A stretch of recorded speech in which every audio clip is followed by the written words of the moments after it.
আপনি নিশ্চয়ই ভক্তি ভরে তুলসী পাতা হাতে তুলে নিয়েছেন, কারণ তুলসী মানেই পবিত্রতা, তুলসী মানেই ভগবানের প্রিয়।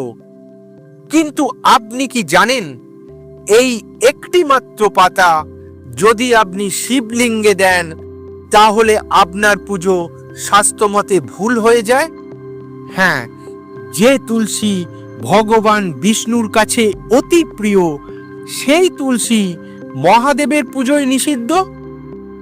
এটা কি কেবল একটা রীতি, নাকি এর পেছনে আছে পুরাণে লেখা এক ভয়ঙ্কর সত্য? আজকের ভিডিওটা শেষ পর্যন্ত দেখুন, তাহলে আপনি বুঝতে পারবেন একটা ছোট্ট পাতার পেছনে কিভাবে লুকিয়ে আছে শিব তত্ত্বের গভীর রহস্য। তাই সবাইকে অনুরোধ, গল্পটা শেষ পর্যন্ত দেখবেন এবং গল্পটা ভালো লাগলে একটা লাইক করে দেবেন। চলুন শুরু করি আজকের গল্প। কেন শিবলিঙ্গে তুলসী পাতা দেয়া নিষিদ্ধ? তুলসী কে? তুলসী কোনো সাধারণ গাছ নয়।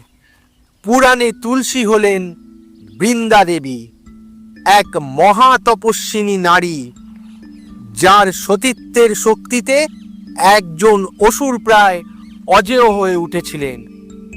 তার স্বামী ছিলেন অসুররাজ জলন্ধর। যতদিন বৃন্দা সতী ছিলেন, ততদিন জলন্ধরকে কেউ পরাজিত করতে পারেনি। আর এইখান থেকেই শুরু হয় গল্পের সবচেয়ে অন্ধকার অধ্যায়। দেবতারা যখন অসহায়, তখন তারা গেলেন ভগবান বিষ্ণুর কাছে। ভগবান বিষ্ণু ছল বেশে জলন্ধরের রূপ ধরে বৃন্দার সতীত্ব ভঙ্গ করেন। এই মুহূর্তেই জলন্ধরের শক্তি নষ্ট হয়ে যায়, আর ঠিক তখনই মহাদেব জলন্ধরকে বধ করেন। কিন্তু যখন বৃন্দা সব সত্য জানতে পারেন, তার হৃদয় ভেঙে যায়। তিনি বিষ্ণুকে অভিশাপ দেন, আপনি পাথর হয়ে যাবেন। আর সেই অভিশাপ থেকেই জন্ম নেয় শালগ্রাম শিলা। এরপর বৃন্দা নিজেকে অগ্নিতে আহুতি দেন এবং জন্ম নেন তুলসী রূপে। এখন প্রশ্ন আসে, শিবলিঙ্গে তুলসী নিষিদ্ধ কেন? কারণ মহাদেব ছিলেন সেই যুদ্ধে জলন্ধরের সংহারক। তুলসী দেবীর দৃষ্টিতে এই লয়ে শিবও দায়ী। কিন্তু আসল কারণ আরো গভীর। শিবলিঙ্গ মানে লয়, বৈরাগ্য, ত্যাগ। আর তুলসী মানে গৃহস্থ ধর্ম, সৃষ্টির ধারাবাহিকতা, বৈষ্ণব ভক্তি। এই দুই শক্তি একই পূজাস্থানে মিললে তত্ত্বগত সংঘর্ষ সৃষ্টি হয়।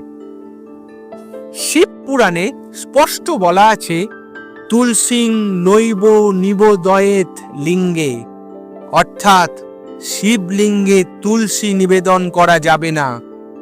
স্কন্দ পুরাণে বলা হয়েছে, তুলসী বিষ্ণুর দেহ থেকে উৎপন্ন, শিব পুজোয় দিলে পুজোর ফল ক্ষীণ হয়ে যায়। এই দোষকে শাস্ত্রে বলে দ্রব্য দোষ। আগম শাস্ত্র কি বলে? আগম শাস্ত্র হচ্ছে শিব পূজার চূড়ান্ত নিয়ম গ্রন্থ। এখানে স্পষ্টভাবে বলা আছে, শিবলিঙ্গে দেয়া যাবে বেলপাতা, ভস্য, গঙ্গাজল, ধুতুরা, দুধ। কিন্তু তুলসী স্পষ্টভাবে নিষিদ্ধ, কারণ শিব হলেন বৈরাগ্যের দেবতা, আর তুলসী গৃহস্থ জীবনের প্রতীক। তন্ত্রশাস্ত্রে বলা হয়েছে, শিবলিঙ্গ হলো শক্তির স্থির কেন্দ্র, আর তুলসী হলো চলমান শক্তি। যখন স্থির কেন্দ্রে চলমান শক্তি দেয়া হয়, তখন শক্তি ছড়িয়ে যায়।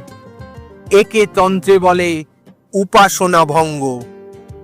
এই কারণেই তান্ত্রিক সাধকেরা জীবনে কখনো শিবলিঙ্গে তুলসী দেন না।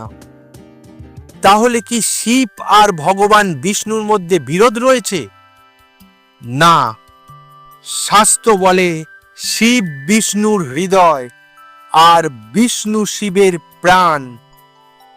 এটা কোনো বিরোধ নয়, এটা তত্ত্বগত শুদ্ধতা। যেমন শিবের ভস্য বিষ্ণুর পূজায় ব্যবহার করা হয় না, ঠিক তেমনি তুলসী শিবলিঙ্গে দেয়া হয় না। এখন প্রশ্ন, যদি ভুল করে দেয়া হয় তাহলে কি হতে পারে?